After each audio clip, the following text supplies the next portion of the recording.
Alors aujourd'hui, on se retrouve dans l'atelier où on va transformer ça. Vous la reconnaissez, c'est une chaise Ikea qu'on trouve un petit peu partout. Et cette chaise Ikea, on va s'en servir de base pour fabriquer un truc super cool. Je vous montre, c'est ça.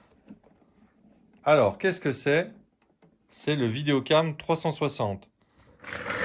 C'est un outil de prise de vue à 360 degrés qui permet des rotations non-stop à différentes vitesses, puisque c'est vous qui réglez la vitesse, dans différentes configurations, euh, avec pas mal d'évolutions possibles et d'accessoires qui pourront se rajouter. On va le découvrir ensemble et on va regarder comment se passe le montage. Toutes les pièces, à part la chaise Ikea et le plateau en bois, sont des éléments qu'on trouve très facilement dans le commerce. Par exemple, pour tout ce qui est pieds, c'est des pieds de ce type-là, des pieds de table ou des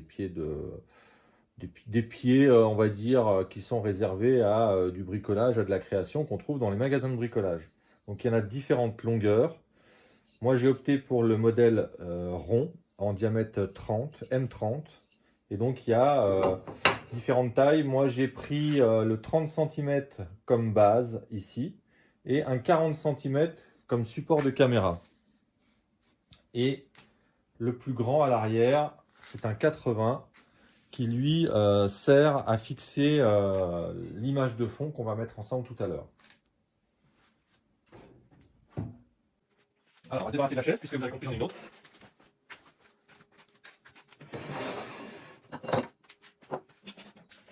Alors, ce qu'on va faire, c'est qu'on va commencer par le démonter. Vous allez voir les choses à l'envers. Cette fois, ça sera peut-être plus simple. Alors, on a le support de contrepoids qui est en fait fait pour être mis plus ou moins loin de la caméra en fonction du poids pour équilibrer l'ensemble. Puisqu'en fait, vous avez ici dessous, on va le voir après, un roulement circulaire qui est fait pour travailler en pression. Donc tout est supporté sur ce roulement. Donc en fonction de la masse, on a et de l'équilibre, on peut avoir un déséquilibre d'avant en arrière. C'est pour ça qu'il est important de bien équilibrer ces charges pour être toujours posé à plat sur le roulement. On va voir après comment c'est fait. Donc on va déjà démonter les supports de poids. Donc c'est basique. Vous avez une molette en impression 3D et une vis de 80 à l'intérieur. Sur le dessous, on a cette pièce-là qui vient au centre des deux barres en métal. Et on a une bague qui vient régler l'épaisseur puisqu'on peut mettre deux disques. Donc en fonction du poids, vous équilibrez et s'il n'y a qu'un disque, vous mettez la bague. Voilà. On en a deux comme ça. On en a un deuxième ici. On va faire le tour. Voilà. On a le deuxième ici pour équilibrer. C'est la même chose, les pièces sont symétriques.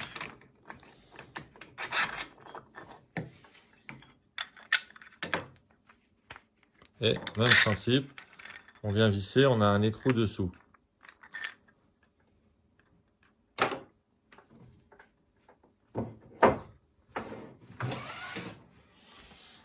Ensuite, on va partir sur l'image de fond.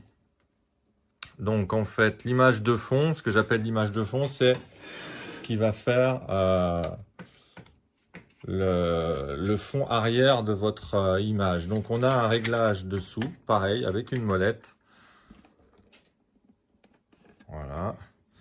On a les petits bouchons qui viennent ici. Donc on dévisse ça. Et on a, je vais vous montrer en détail, on a une molette ici avec une vis de, je sais plus, j'ai plus en tête. J'espère que je ne l'ai pas oublié. On va prendre 2 petites secondes pour la vérifier. C'est du 6 par 60. Donc je vais le noter puisque je ne suis pas sûr de l'avoir mis. Et je la rajouterai sur la liste des courses. Ensuite, donc, toutes les pièces sont en miroir.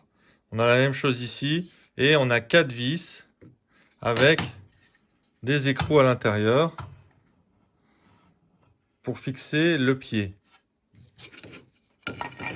Rien de compliqué. Ensuite, on peut remettre à l'intérieur. Si ça dépasse, c'est pas grave puisque on a des trous, c'est percé ici et on vient justement se servir de ça comme bon positionnement. Je vais vous le remettre, ça sera plus facile pour moi. Il n'y a pas de difficulté particulière à ce niveau. On le remet à l'intérieur. Voilà. On revient mettre la molette. Et on serre pour ajuster. Donc on peut avancer ou reculer en fonction de comment on veut positionner son image de fond. Je vous ai imprimé aussi un petit cache, enfin dessiné et imprimé un petit cache qui vient cacher les câbles, les vis, pardon. Excusez-moi. Voilà. On va passer à la partie supérieure. Alors, il y a une légère modification entre cette pièce-là et celle que vous avez en téléchargement. Vous allez comprendre tout de suite pourquoi. C'est pour encore plus vous faciliter la vie. Je vous montre ça.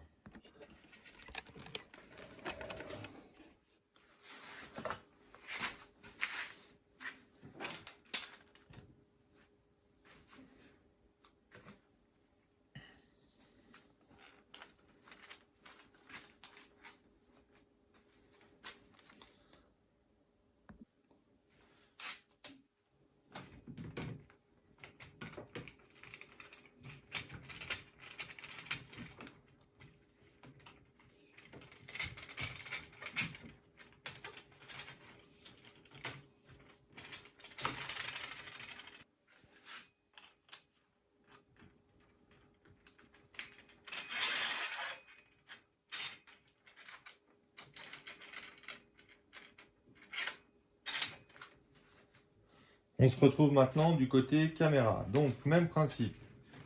On a exactement la même pièce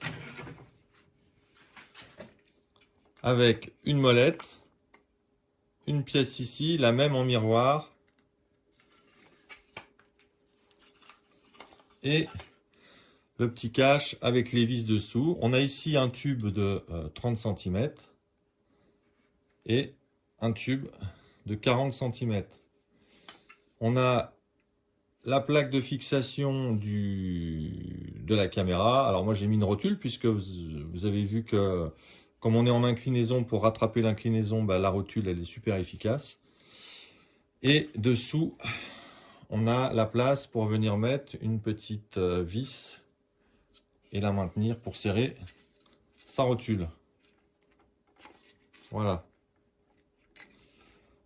Pour le détail des pièces, alors on a les molettes pareilles de chaque côté. On va regarder ça ensemble et les dévisser.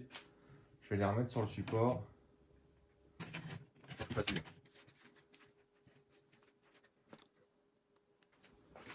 Donc on va détailler. On dévisse ça. Donc on a le pied de 30.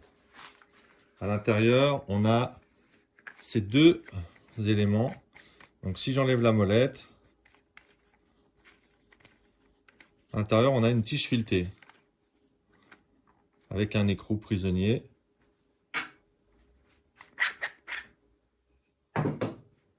On a une pièce double avec une vis et un écrou. Ça permet de pré-régler l'écartement et de maintenir une distance correcte pour avoir un serrage correct. Entre les deux pièces, on a un joint caoutchouc que j'ai confectionné avec le gabarit que je vous ai mis en impression 3D.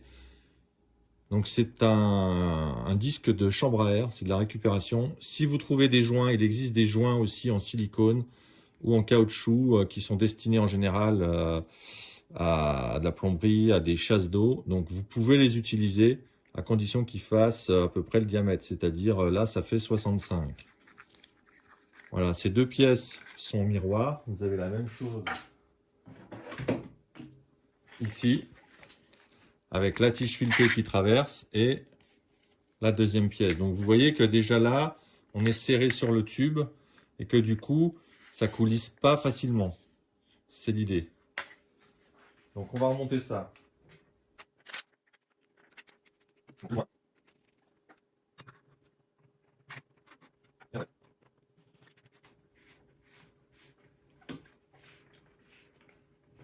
Et donc le joint caoutchouc, à quoi il sert? Tout simplement à donner de la résistance comme ça vers le bas pour pas que ça glisse. Voilà, là j'appuie, mais on sent qu'il y a de la résistance à cause du joint caoutchouc. Alors on serre un peu plus. Et si on veut réajuster, on resserre les BTR qui sont ici.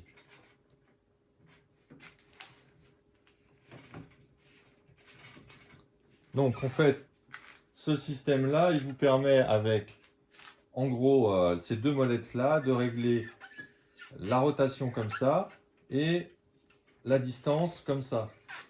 Puisque vous pouvez rapprocher de votre sujet et à chaque fois être dans l'axe en descendant cette pièce. Mais vous pouvez aussi le descendre ici. Et à chaque fois, vous vous mettez dans la bonne configuration. Et en dernier lieu, si on veut encore gagner un petit peu de distance, on avance tout l'ensemble pour venir se positionner comme on l'entend autour de sa pièce.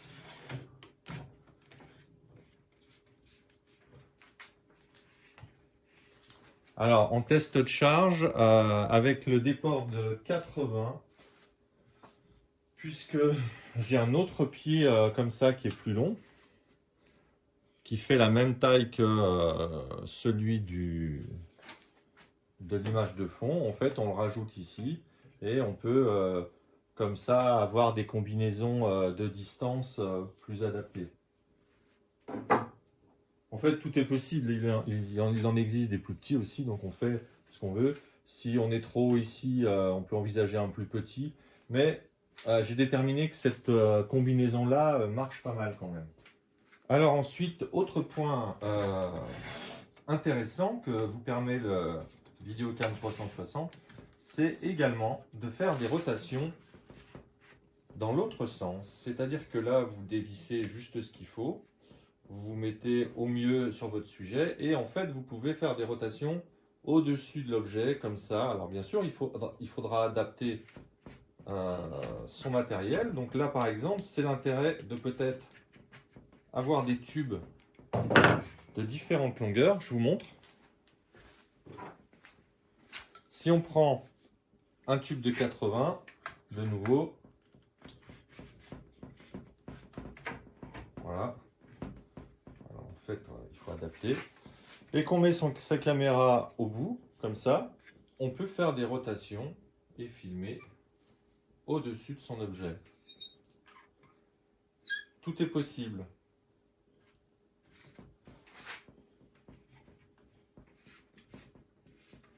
Et puis, on peut aussi s'en servir comme perche pour filmer des objets et des sujets plus grands. Voilà. Une possibilité supplémentaire du Videocam 360. Voilà, alors on va enlever ça. Voilà. On va enlever le fond.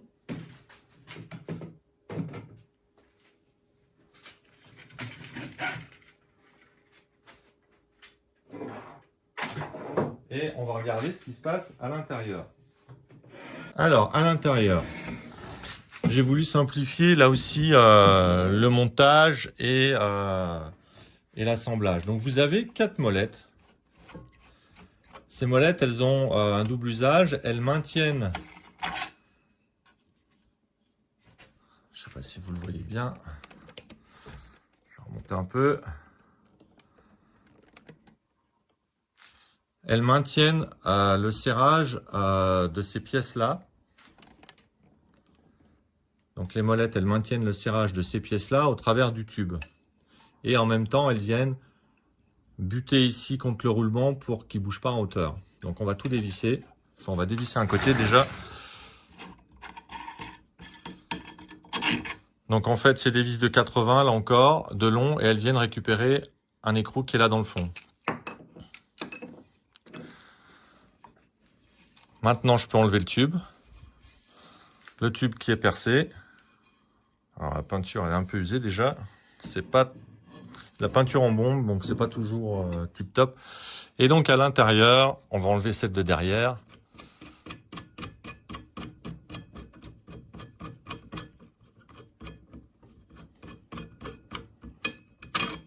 Voilà.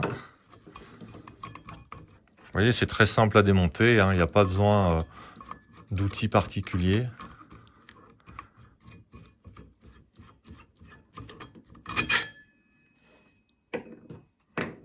Donc ça, bah voilà. Donc le deuxième tube. À l'intérieur, on a une pièce là avec un roulement. On va essayer de l'enlever. Je sais pas si je vais pouvoir. On va peut-être la laisser. Voilà. Donc en fait, en bas, on a ce fameux roulement. Je le démonte. Voilà. Donc ça, c'est un roulement. Donc c'est livré comme ça, hein, soyez pas inquiets. C'est un roulement avec une rangée de billes et une couronne posée au sol. Voilà, il est en 3 parties. J'ai imprimé cette pièce-là qui vient sur la base, qui supporte le roulement. Et ensuite, cette pièce-là, qui s'imprime à plat, je le précise comme ça. Là, vous avez un arrondi, un chanfrein qui vient libérer de la place pour que le roulement ne frotte pas en haut. On a les 4 écrous qui sont prisonniers ici. Et on vient mettre sa pièce en force à ras. Alors, ça descend, il faut bien la positionner comme ça. Et après, ce qui l'empêche de bouger, c'est le tube. On va mettre celui de derrière, ça sera plus visible. Alors, je remets le tube de l'arrière, vous allez voir. Normalement, vous devez vous en rendre compte. Et sinon, je mettrai le tube de l'avant. Voilà. C'est peut-être plus facile avec le tube avant. En fait, le tube, il est posé sur le bord du roulement, ce qui fait qu'une fois que c'est vissé, il peut plus remonter le roulement. En fait, c'est posé. Le poids du tube vient tenir le roulement. Donc, je vous ai zoomé, que vous voyez bien comment ça se passe. Donc, vous avez le roulement du dessus. À l'intérieur, vous avez une bague en PLA qui vient réajuster le diamètre entre le tube de la chaise et l'intérieur de l'aimant.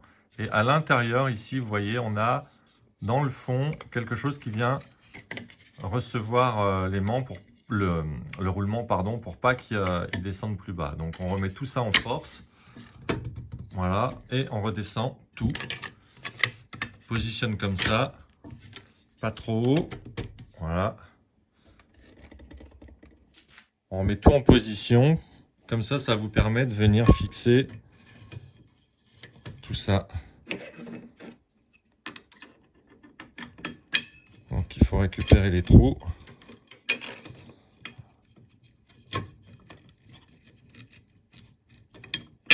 Voilà. Donc c'est important d'être précis sur le perçage pour que tout soit bien maintenu et fixé correctement.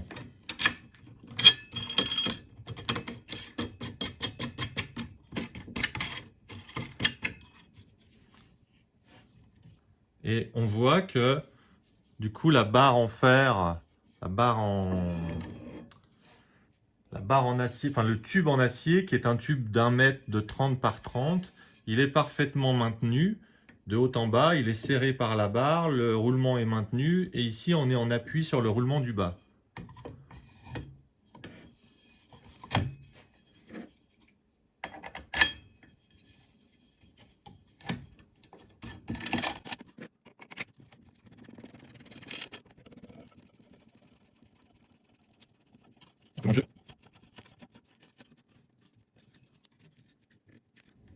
Voilà.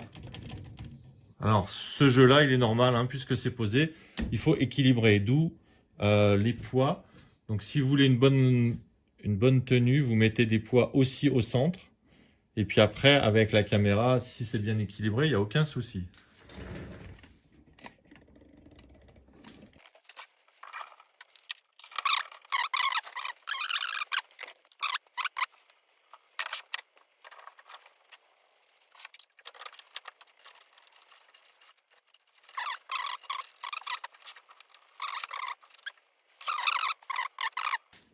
Alors, petit point de détail sur les pieds.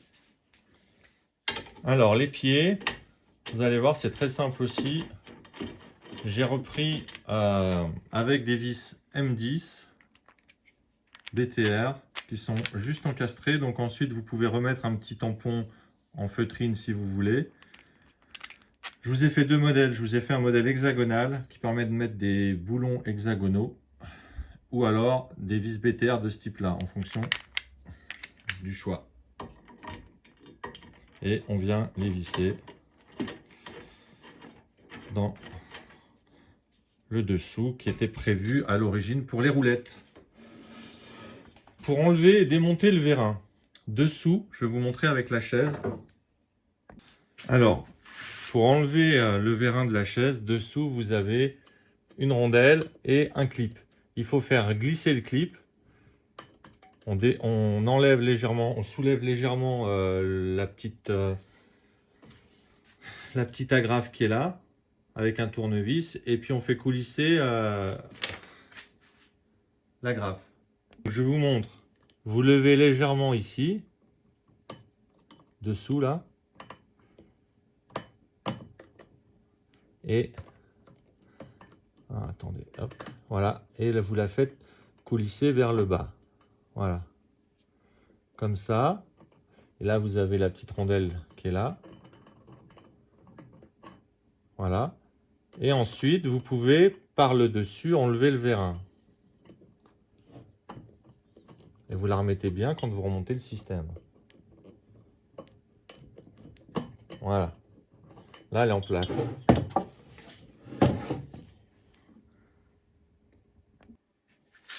Ensuite, on peut sortir le vérin.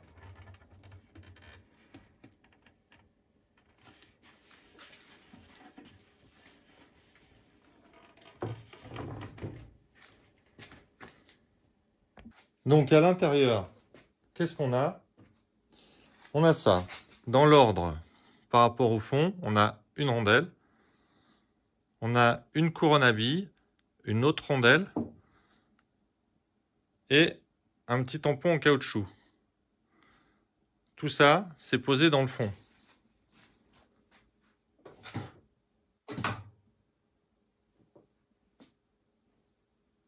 Du coup, pour tout remettre, ce qu'il faut faire, alors, c'est tout mettre à l'envers. C'est plus simple. Donc le plateau,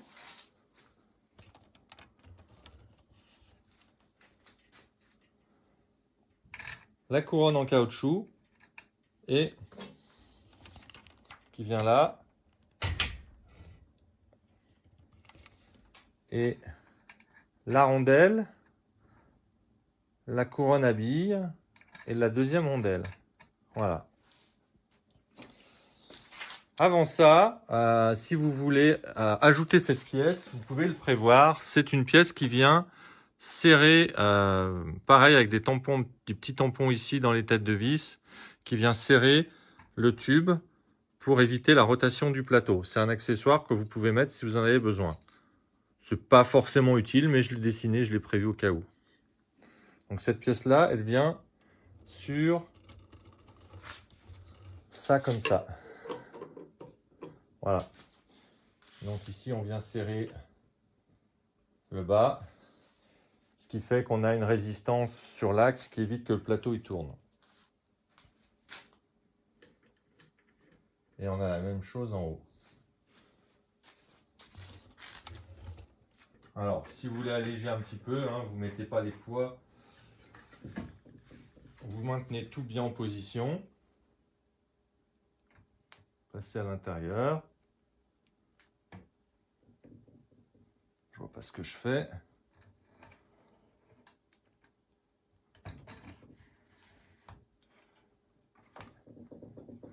Temporairement, on laisse descendre ça. Et après, on peut remettre sa rondelle et son agrafe.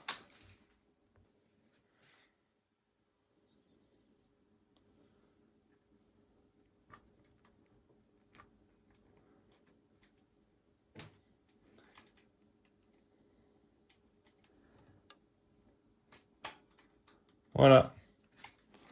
L'agrafe est remise. Donc on peut remettre en position. Vous avez une vue sur le dessous de la chaise avec les pieds. Donc on peut mettre des petits tampons ici si vous le désirez. Maintenant on maintient tout et on retourne en faisant attention l'ensemble. Voilà. On laisse redescendre donc, toutes les pièces. Voilà. On vérifie tout. C'est nickel. Voilà. Donc le plateau via ça, il est réglable. Voilà.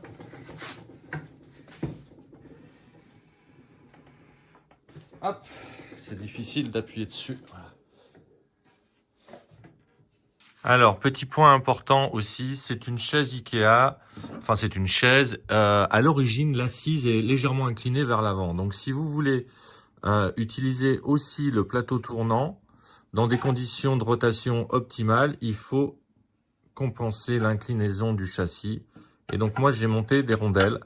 Donc, c'est assez simple à faire. Vous vous positionnez, une fois que c'est monté, vous mettez un outil, je vais essayer de vous le montrer.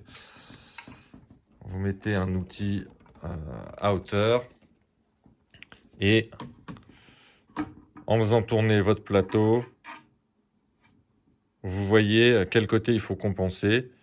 Donc moi j'ai compensé avec deux tailles de rondelles différentes, j'en ai empilé et puis ça fait l'affaire. C'est sans doute pas la perfection, hein, mais c'est quand même pas mal.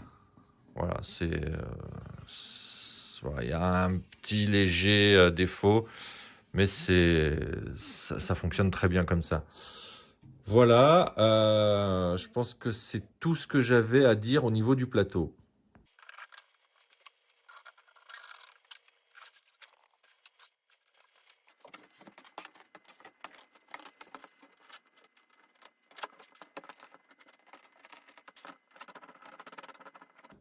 Voilà, il suffit de serrer en fait, c'est juste pour que ça tienne, hein. Donc vous pouvez aussi bien sûr incliner votre image de fond pour les reflets par exemple, ou la remettre droite et serrer, voilà. Alors, je ne sais pas si ça va tourner puisque j'ai mon petit dispositif, on va faire un truc. J'ai mon support de caméra, je vais baisser la table, voilà.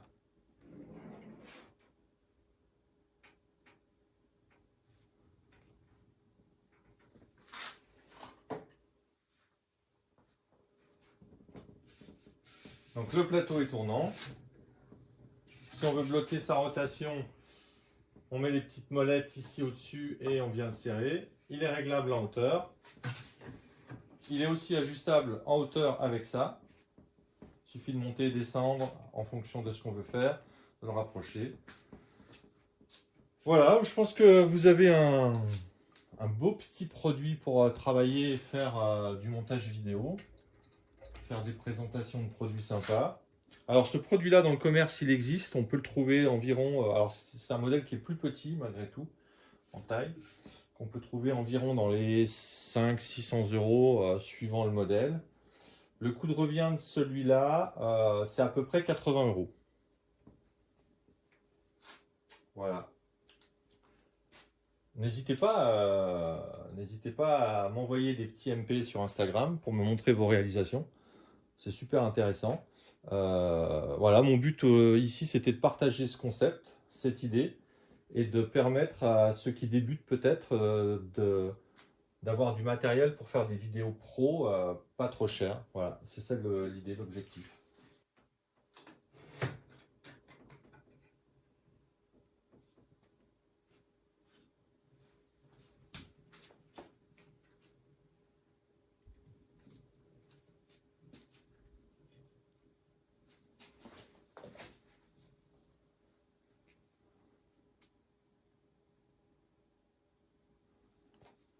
Sur ce, je vous dis à bientôt pour d'autres réalisations. La prochaine réalisation que je vais partager sur le thème des outils vidéo, ce sera le slider motorisé qui fait 2 mètres que vous apercevez derrière, qui est encore en phase de développement. Voilà. À bientôt, j'espère. Bye!